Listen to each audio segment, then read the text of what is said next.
Joining us for more on the Goa nightclub inferno is DIG of Goa, Varsha Sharma. Thank you so much, Varsha Sharma. The big question on many people's minds is how was this nightclub allowed to function with so many licenses and the permissions that were required, lapsed or not even there? How did this happen in the first place, Varsha Sharma? Actually, I can answer on the things about the accident which had taken place, on which we went, and then we were able to know that the required licenses were not renewed and all the safety measures were not there. So because the police is not the licensing authority, and we went only when we got this call about the accident. So I would not be able to answer regarding the required licenses and the documents. But ma'am, how is it that the Luthras managed to escape Indian jurisdiction? Was there a delay in the lookout circular being actually put out? Because they are believed to be in Thailand now and they have escaped the country soon after this fire took place. Actually, I have, as I mentioned, because the time we got the call, immediately, because he being the owner also, he also got the information. At the time of incident, he was in Delhi and within 3-4 hours, he managed to escape. So because we were there at the spot doing a basic rescue work first, and then we went about searching for them. So it took 3-4 hours for us to get the LOCs opened. And so probably they, because of these 4-5 hours they were able to escape.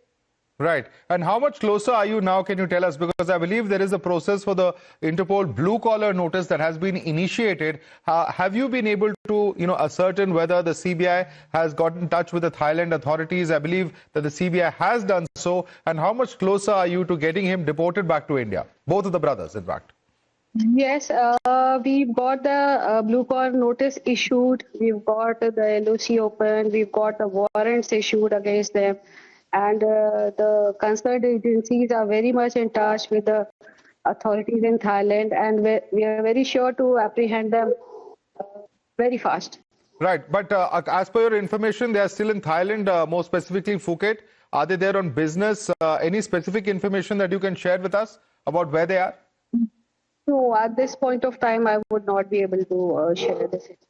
Right. Also, as far as these individuals are concerned, this is not the only nightclub or restaurant that they own. I believe they have multiple nightclubs and bars and so on and so forth in Goa and in other parts of the country. Are you now going to look at all of those other aspects as well, whether the norms have been followed in the other places? Because there is also information that we have revealed about 42 companies registered under a single Delhi address, and this could very well be a case of many shell companies that are being used by these brothers.